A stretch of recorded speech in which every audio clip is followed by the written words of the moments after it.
apresentação dela, tudo bem?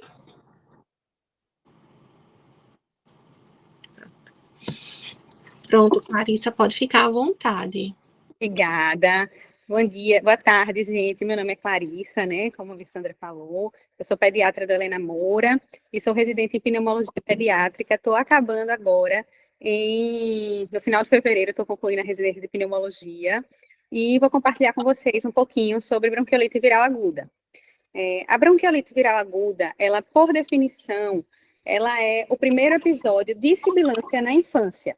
Então, a primeira vez que a criança, um lactente, sibila, é definido como bronquiolite. Isso pela SBP, mas existem alguns outros países que definem de forma diferente. Definem como sibilância no período de 12 meses, 18 meses, nos primeiros 12, 18 meses de vida. E aí ela é uma infecção respiratória aguda, de etiologia viral, que leva a um processo inflamatório nas pequenas vias aéreas. E esse processo é do tipo obstrutivo. Então, aqui a gente vê, vocês estão vendo meus slides? Aqui a gente vê um bronquíolo normal, com a luz onde passa o ar bem abertinha, e aqui um bronquíolo inflamado, com edema na sua parede e com muco na sua luz, gerando uma obstrução. Então, esse é o tipo de infecção, processo inflamatório que a bronquiolite leva. Como eu falei, ela é de etiologia viral, mas ela tem um grande protagonista. Cerca de 70% dos vírus que levam a bronquiolite são vírus do tipo sincicial respiratório. Mas existem outros vírus que também podem provocar a BVA, bronquiolite viral aguda. Então, em segundo lugar, a gente tem o rinovírus, que também é bastante prevalente, provocando cerca de 20% a 30% dos casos de BVA. E a gente tem outros vírus que não são tão influentes, não são tão prevalentes, mas que também podem provocar a BVA, como o metapneumovírus, o parainfluenza, adenovírus, bocavírus, o próprio coronavírus, influenza, os enterovírus. Todos esses também podem ser causas etiológicas da BVA. E aí eu destaquei aqui um pouquinho o metapneumovírus, que agora no começo do ano a gente ouviu falar muito dele, porque teve um aumento do número de casos, inclusive em crianças, na China. E eu acho que por ser, pela nossa lembrança do coronavírus, que foi recente, então surgiu um medo que pudesse surgir uma nova pandemia. Agora, a gente não tem um relato epidemiológico relevante aqui no Brasil de aumento do número de casos de metapneumovírus, e a gente tem alguns artigos que são tranquilizadores quanto a esse medo de virar uma nova pandemia, porque o metapneumovírus é um vírus já conhecido da gente há muito tempo, já trabalhou com surtos em outras épocas do ano, e aí ele foi muito falado agora no começo do ano, e ele também pode ser um dos causadores da bronquiolite viral aguda. E aí eu vou falar agora um pouquinho sobre o vírus sincicial respiratório, que é o grande protagonista como causador da BVA. O vírus sincicial respiratório, ele é um paramixovírus, ele é um vírus de RNA, composto por 2 subtipos. Ele é altamente contagioso pelas gotículas, em aglomerados, pessoa a pessoa, criança a criança. E por esse alto nível de contágio, aproximadamente todas as crianças, aproximadamente 100% das crianças, vão ter contato com esse vírus até os seus 3 anos de idade. Porém, 40% apenas vão repercutir de forma mais exuberante, porque a apresentação, quase todas vão ter contato, mas a forma como esse vírus vai se apresentar em cada um, a gente vai falar até um pouquinho mais ao longo da aula, mas vai variar. Então, apenas 40% vai ter uma forma mais exuberante da bronquiolite viral aguda de uma infecção pelo vírus sincicial respiratório. As infecções também não conferem uma imunidade completa, então é comum que possa acontecer alguma reinfecção ao longo da vida da criança. O vírus sincicial respiratório, falando um pouquinho da epidemiologia, ela é a maior causa de infecção nos menores de 1 ano, mas ele tem um pico, ele tem uma preferência pelas crianças de 2 a 5 meses de idade, que acabam sendo mais acometidas, mais susceptíveis ao vírus sincicial respiratório. E ele é um vírus que pode levar a uma gravidade, a uma mortalidade em um certo percentual de crianças, e esse nível de mortalidade gira em torno de 1% em crianças previamente ígidas e de 3,5% em uma criança que já tem alguma comorbidade prévia. E aí eu estou reforçando essa questão do pico, porque a idade de 2 a 5 meses é a idade mais acometida pelo vírus sincicial respiratório. E aí a gente viu que algumas crianças podem evoluir mais grave, outras menos, e tem esse percentual de mortalidade. Então, quais são os fatores de risco para que a criança tenha uma apresentação mais grave do vírus sincicial respiratório? Os pequenininhos, menores de 6 meses, crianças com histórico de prematuridade, que já tenham alguma cardiopatia ou pneumopatia prévia, crianças portadoras da trissomia do 21, crianças que já têm algum erro inato da imunidade ou que têm alguma doença neuromuscular. Então, esses são alguns grupos de risco para o vírus sincicial respiratório se apresentar de forma mais grave um pouco. E aí, o vírus sincicial respiratório, ele também tem uma outra particularidade que a gente indiretamente conhece muito bem, que é a questão da sazonalidade. Ele tende a prevalecer, a circular mais nos meses mais frios do ano, em torno de 180 dias do ano. E essa sazonalidade vai variar de país para país, de estado para estado. Aqui na nossa região, essa sazonalidade a gente vê que o número de casos aumenta significativamente a partir de março, ficando bem alto maio, junho, julho. E aí, no segundo semestre, a gente começa a ver uma queda do número de casos. Então, ele tem esse comportamento em sazonalidade. Eu trouxe, inclusive, trazendo para a nossa realidade do Helena Moura, eu trouxe o resultado epidemiológico do painel viral do último ano, de 2024. E aí a gente vê aqui que o vírus sincicial respiratório, ele tem um aumento significativo do número de casos a partir de março até julho, corroborando essa teoria da sazonalidade e esse aumento que a gente vê do número de atendimentos na emergência nesses meses. E aí agora eu trouxe...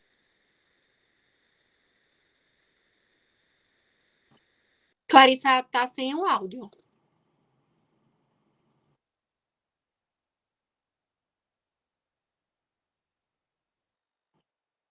Continua sem o áudio, vice.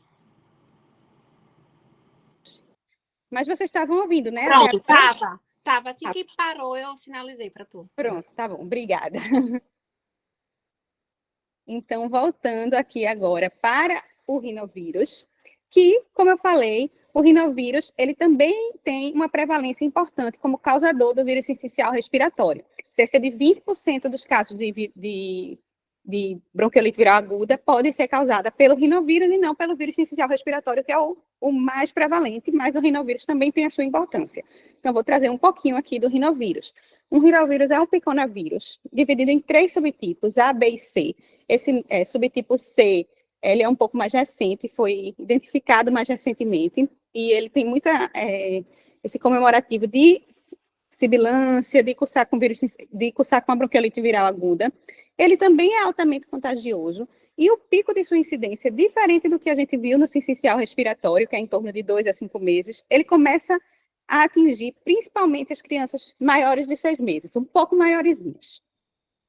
E aí eu trouxe o painel viral de novo do Helena Moura para a gente ver que o vírus sincicial respiratório a gente viu que respeita essa sazonalidade dos meses mais frios do ano, enquanto que o rinovírus não, ele é mais uniformemente distribuído nos outros meses do ano. Então, ele não tem a mesma sazonalidade do vírus sincicial respiratório e ele também pode causar a bronquiolite viral aguda em outros meses do ano.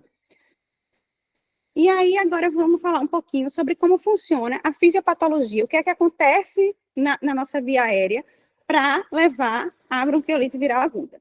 Então, primeiramente, a gente vai ter o contato com o vírus, e aí esse vírus ele começa a se replicar na nossa nasofaringe.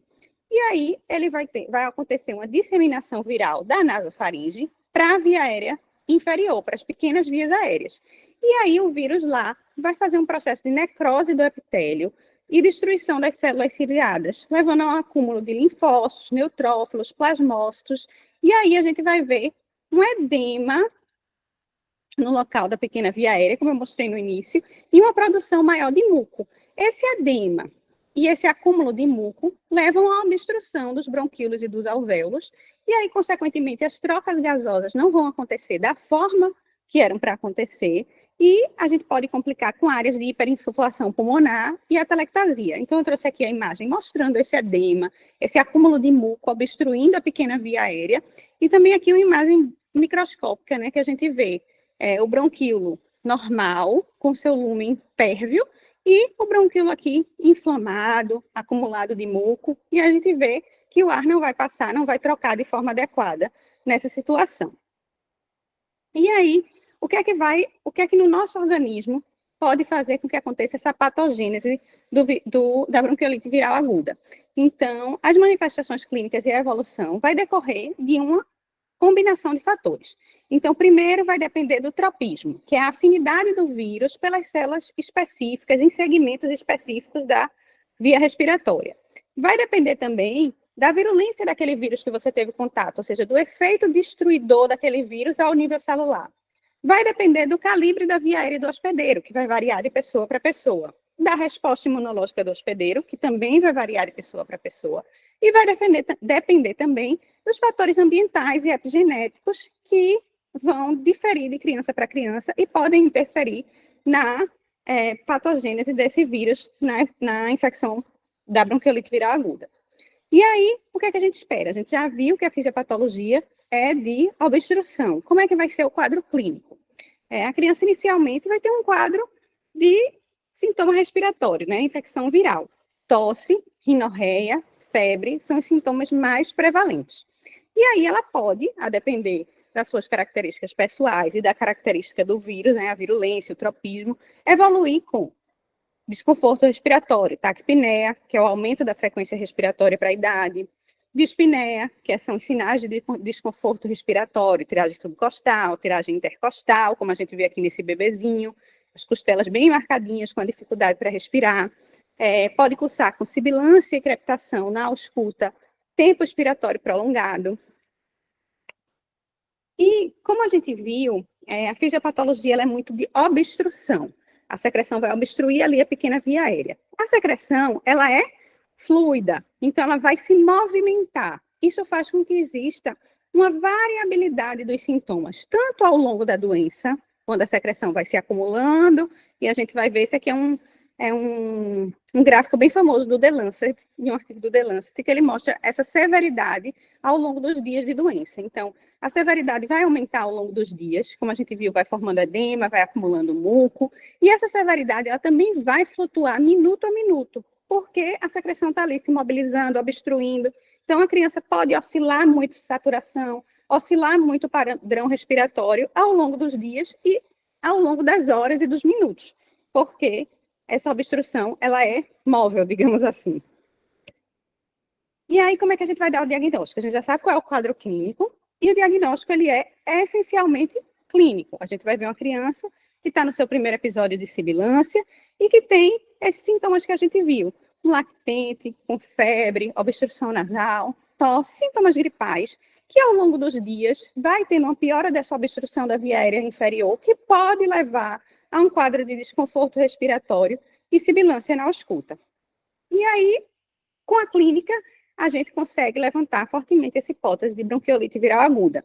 Mas a gente precisa de algum exame complementar. A gente vai fazer, lançar mão desses exames complementares. Se a gente tem alguma dúvida no diagnóstico, se a gente está diante de um quadro mais grave, que não está evoluindo da forma que a gente espera, então, nesses casos, a gente pode fazer um hemograma, um PCR, um painel viral, que aí acaba sendo muito importante para estudos epidemiológicos, como a gente viu, analisou a epidemiologia do Helena Moura, por exemplo.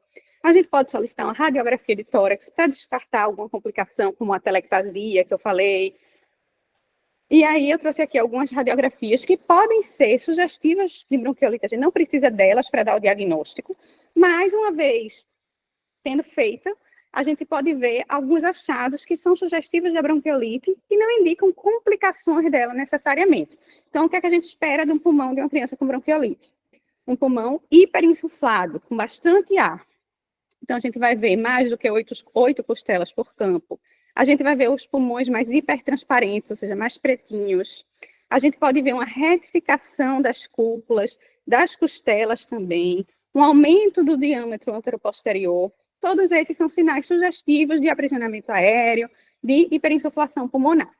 E são sugestivos da bronquiolite. Outra coisa que a gente também pode ver é um espessamento peribroncovascular, perilac, bilateral, tá vendo onde está destacado de amarelinho, Então, esse espessamento peribrônquico-vascular não indica necessariamente uma complicação com pneumonia, pode ser um achado característico da bronquiolite viral aguda realmente. E aí, uma vez que a gente deu o diagnóstico, como é que a gente vai manejar esse paciente? Como é que a gente vai conduzir o caso? Então, inicialmente, eu trouxe aqui alguns pilares para esse tratamento. Então, primeiro, a gente vai classificar quanto à gravidade. A partir daí, a gente vai escolher o local que a gente vai tratar essa criança, em casa, é no hospital, é na UTI. E a gente vai definir as medidas de suporte que a gente vai fazer e a gente vai orientar a família também, que também vai contribuir bastante nesse tratamento da bronquiolite viral aguda. Então, como é que a gente vai classificar? Existem vários scores que ajudam a gente a classificar, de várias escolas diferentes, mas todos eles vão levar em consideração se a frequência respiratória está muito aumentada para aquela faixa etária. Vão levar em consideração a presença ou não da dispneia, que é o desconforto respiratório, o esforço para respirar. Vão levar em consideração se tem ou não queda de saturação de O2, se tem ou não alteração importante na ausculta pulmonar, e também outros sintomas sistêmicos, como, por exemplo, a frequência cardíaca. E aí, a gente vai dividir, a partir da gravidade, se esse caso é um caso leve, é um caso moderado ou é um caso grave. Então, para a gente fazer isso, como eu disse, a gente tem vários scores de várias escolas. Esse aqui é um score famoso, que é o score do Brojoli. Então, aí ele leva em consideração a ausculta, se tem sibilos, se tem estertores. Ele leva em consideração se tem desconforto respiratório, tiragens subcostal, intercostal, batimento de asa nasal, retração de fúrcula. Leva em consideração na ausculta se a entrada de ar é simétrica, se ela é assimétrica, se ela é irregular, os murmúrios vesiculares são assim. Leva em consideração se tem ou não queda de saturação de O2, a frequência respiratória de acordo com cada faixa etária, e a frequência cardíaca de acordo com cada faixa etária. E aí a gente não precisa saber isso de cor, mas a gente vai ver, vai pontuar e vai classificar como leve, moderado ou grave de acordo com o score. Com a mesma teoria, a gente também tem um score adaptado do UpToDate, que também leva em consideração mais ou menos os mesmos critérios. Frequência respiratória, como é que está o esforço para respirar, como é que está a escuta respiratória, o nível de atividade daquela criança, e aí também vai pontuar e definir se é leve, moderado ou grave.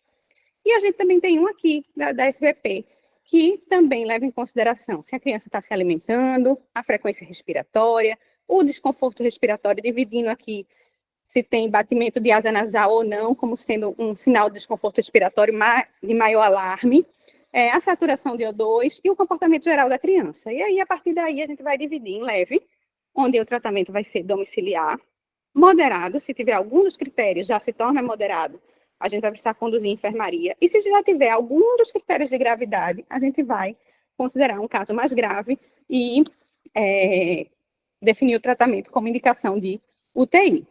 E aí, independente de onde for esse tratamento, a principal base do tratamento é a terapia de suporte.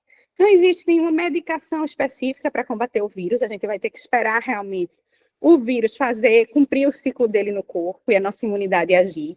E a gente viu que a fisiopatologia da doença ela é principalmente por obstrução de secreção na pequena via aérea. Então, a gente vai ter que dar suporte a isso, driblar isso.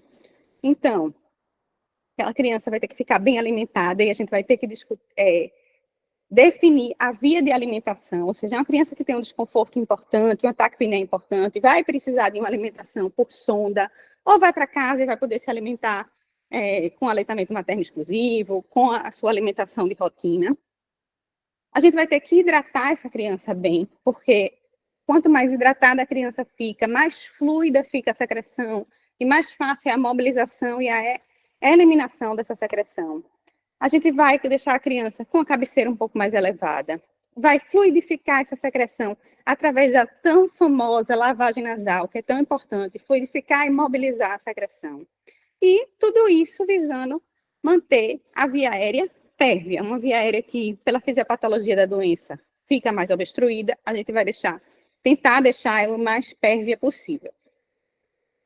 Orientações aos cuidadores. A gente precisa explicar isso bem para o cuidador, até porque muitas vezes eles vão ficar querendo saber se não tem nenhum remédio para fazer, se não tem nenhum xarope, se não tem mais nada, se vai ficar internado só para ficar lavando o nariz, só para ficar observando. Então, a gente precisa explicar para os pais a importância dessas medidas de suporte, orientar os sinais de alarme, principalmente se a criança vai ficar em casa, Então, explicar o que é o desconforto respiratório, uma tiragem subcostal, falar da importância da higienização das mãos, até para não difundir um vírus para outras crianças, e a importância dessas medidas de suporte, reforçar a importância, seja qual for o local de tratamento, em casa ou no hospital, reforçar a importância das medidas de suporte. E o tratamento farmacológico? A gente vai ter algum remédio? A pergunta é a dúvida que a gente sempre escuta, que a gente sempre discute nas aulas de bronquiolite, né? Eu trouxe aqui algumas referências, começando pela sociedade, pelo esse livro de pediatria da USP, que é nosso aqui do Brasil, da pediatria. E aí ele faz uma revisão, comparando a Sociedade Brasileira de Pediatria, a americana e a UNICE no Reino Unido. E aí a gente vê que os broncodilatadores, eles não são aerolinhas, bombinhas famosas, eles não são recomendados pela SBP, não são recomendados pela Sociedade Americana, nem recomendado pelo Reino Unido, bem como os corticoides, inalados ou orais, não tem benefício. Outra coisa que ele traz é que a gente pode considerar uma nebulização, uma inalação com a solução salina hipertônica, levando em consideração que pode ajudar a fluidificar e mobilizar mais essa secreção. Então, a gente vê que a Sociedade Brasileira de Pediatria considera a nebulização com a salina hipertônica. A americana diz que pode ser utilizada em ambientes hospitalares e o Reino Unido não recomenda a nebulização com a solução salina hipertônica.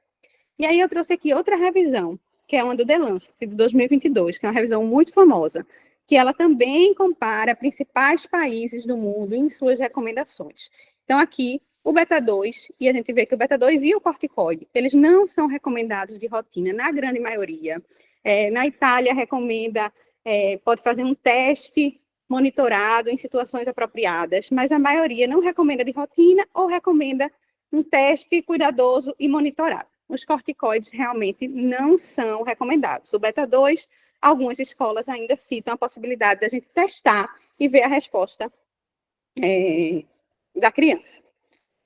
Por quê? A gente vê que essas revisões sistemáticas, as grandes escolas não recomendam de rotina o beta-2 de longa, o beta-2 de curta, desculpa, o aerolim na bronquiolite. Porque, como a gente viu, a fisiopatologia, ela é uma fisiopatologia, não é uma fisiopatologia, é uma obstrução mecânica ali pelo muco e pela inflamação, não é uma fisiopatologia como a da asma, por exemplo.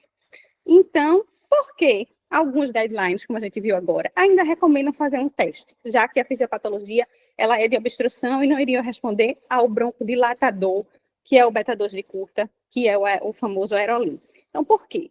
Porque existem diferentes fenótipos da doença. E aí é isso que a gente vai falar, é o que se tem falado ultimamente de mais recente na bronquiolite. E aí eu trouxe aqui um artigo, que é um artigo bem novo, de novembro de 2024, que é um artigo de Dr. Castro Rodrigues, que ele é um grande estudioso da pneumologia pediátrica e um grande estudioso da bronquiolite viral aguda, acho que ele é o maior nome da BVA no mundo, e ele trouxe essa revisão sobre a bronquiolite viral aguda, onde ele questiona se não dá na hora da gente mudar a nossa abordagem. E aí ele traz aqui que a bronquiolite viral aguda, ela não é uma doença uniforme, ela é caracterizada por diferentes fenótipos. Então, esses fenótipos, a forma como a doença se apresenta em cada criança, vai depender de vários fatores. Vai depender da genética do vírus. Por quê? Um vírus sincicial respiratório difere bastante de um rinovírus, difere bastante de um metapneumovírus. E entre si eles já diferem. Um sincicial respiratório difere de outro sincicial respiratório, como um rinovírus difere de outro rinovírus. Assim como nós, as crianças, os seres humanos, eles também vão ter fatores genéticos que vão diferenciar entre si. Existem também os fatores epigenéticos, os fatores ambientais, higiênicos, dietéticos de cada criança, que vai fazer com que essa apresentação da doença seja particular em cada um. Tem a resposta imunológica pessoal de cada hospedeiro. E aí, isso vai fazer com que a apresentação clínica seja particular em cada um. A gravidade seja particular em cada criança. A criança vai ter um quadro bem leve, outro vai ter um caso muito grave. E as respostas ao tratamento também vão variar de acordo com essa apresentação. E aí, trazendo aqui esse gráfico, que resume um pouco do estudo de Dr. Castro Rodrigues, nesse artigo que saiu em agora em novembro de 2024, que aí ele traz algumas características, né? A gente vê que ele traz aqui a prevalência para a idade do hospedeiro. Então, a gente vê que até os 6 meses existe um grande destaque para o vírus sincicial respiratório e os outros vírus ficam aqui embaixo, causando menos de 20% dos casos, o bocavírus, o metapneumovírus. Mas os vírus sinciciais respiratórios, até os 6 meses, eles têm grande destaque. A partir dos 6 meses de idade, a gente vê crescendo aqui a prevalência do rinovírus. Ele começa a se tornar mais importante dos 6 meses aos 24 meses, 2 anos de idade. Então, e aí ele vai comparar o sincicial respiratório com o rinovírus. O sincicial respiratório, que é o que prevalece até os 6 meses de idade, ele tende a ser a primeira e mais grave infecção daquele bebê. E a fisiopatologia dele é o que a gente viu nessa aula, que a gente vê o mais característico da bronquiolite viral aguda. Ele é obstrução por muco, inflamação, edema da degeneração celular. As infecções pelo vírus sincicial respiratório, eles podem aumentar ao longo da vida o risco de sibilância recorrente e asma daquela criança. E ele vai se beneficiar muito. O grande chave do vírus sincicial respiratório é a profilaxia.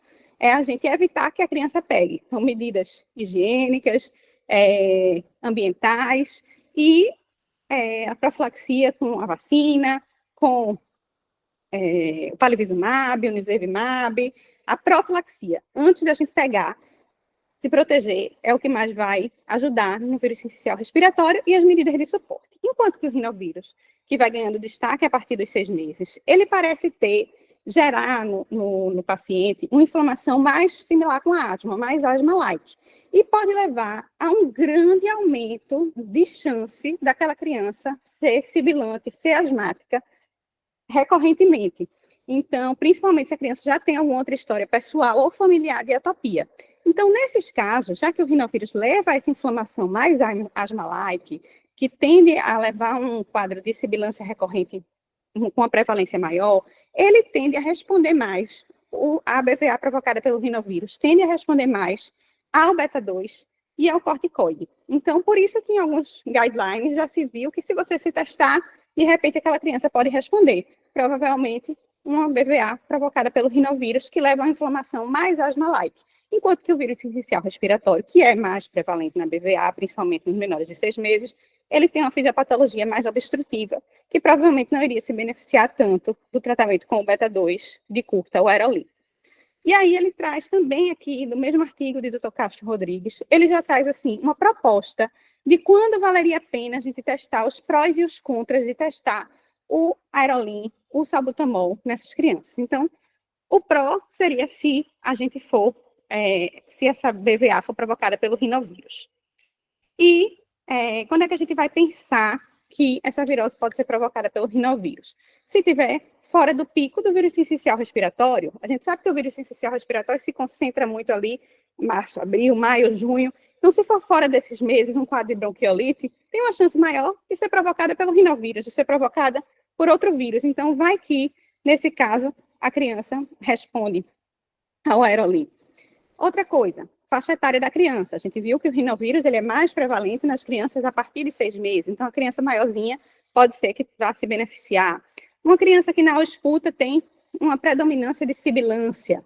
Se é uma criança que já tem outras atopias, uma dermatite atópica, uma história familiar de asma em parentes de primeiro grau, então isso pode fazer com que a gente pense que aquela criança vai se beneficiar do aerolim, do beta-2 do beta-dilatador, né? Do beta-2 de longa.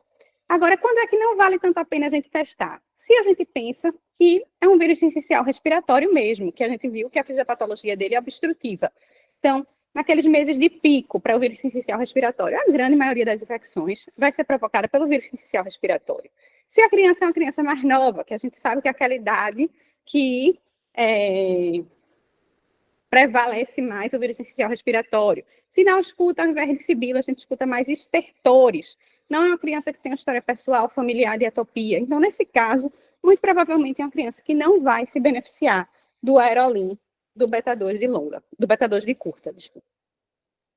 E aí a gente falei um pouquinho sobre profilaxia, que, principalmente no vírus sincicial respiratório, a grande chave do tratamento é a gente evitar o contágio. Então, como é que a gente vai se proteger e proteger nossas crianças? O que a gente tem hoje no Brasil, né, que é usado, é o palivizumab, que a gente chama de uma vacina, mas, na verdade, ele é um anticorpo monoclonal que a gente oferece para a criança, na dose de 15 miligramas quilo ao mês, e a gente não faz para todo mundo, existem alguns critérios de uso. Então, quais são os critérios de uso do nosso Ministério da Saúde? Prematuros, menores do que 29 semanas, até 28 semanas e 6 dias, a gente faz mensalmente até um ano, nos meses de pico, nos meses da sazonalidade. A gente faz 5 doses ao ano nos meses da sazonalidade. E aqui no Nordeste, a gente aplica de fevereiro a julho, porque a nossa sazonalidade é de março a julho. Então, a gente aplica em 5 meses, nos prematuros, até 29 semanas, nos cardiopatas, com repercussão até 2 anos, e nos pneumopatas, até 2 anos também. E aí, agora a gente tem uma novidade, né? Um novo anticorpo monoclonal, que é o nirsevimab. Ele mostra os estudos fora do Brasil, tem estudo grande já, ele já está sendo feito na Itália, na França, mostra, assim, uma redução significativa da hospitalização, da gravidade dos pacientes com BVA provocada pelo vírus sincicial respiratório. Ele tem uma vantagem posológica, que ele é feito em dose única, porque ele tem uma meia-vida prolongada, então, diferente do palivizumab, que tem que fazer 5 vezes, ele é feito em uma dose única, e a gente viu que ele está reduzindo de forma mais significativa a gravidade e a hospitalização. Ele já foi aprovado pela Anvisa, desde 2023, ele já está aprovado pela Anvisa, e ele já foi para uma consulta pública com a Conitec para aprovar para a sua aprovação no SUS. E aí, ele já foi aprovado, mas ainda não saiu a portaria oficial. A gente espera que em torno de 180 dias, mais ou menos, depois da aprovação, vai sair essa portaria oficial para definir ao certo quem vai receber, se vão ser todos os prematuros, se vão ser os prematuros mais restritos, feito era no palivizumab, até 29 semanas, como é que vão ficar os portadores de comorbidade, se vão ser todos, se vão ser só os prematuros com comorbidade, a gente não sabe ainda ao certo, mas já é uma grande felicidade, uma grande esperança, que não acho que para esse ano, mas para o ano que vem, porque tem 180 dias ainda para sair a portaria, para a gente ver quem vai receber certinho, como é que vai ser essa aplicação. Mas a gente espera que no próximo ano a gente já vá colher esses frutos do nirsevimab.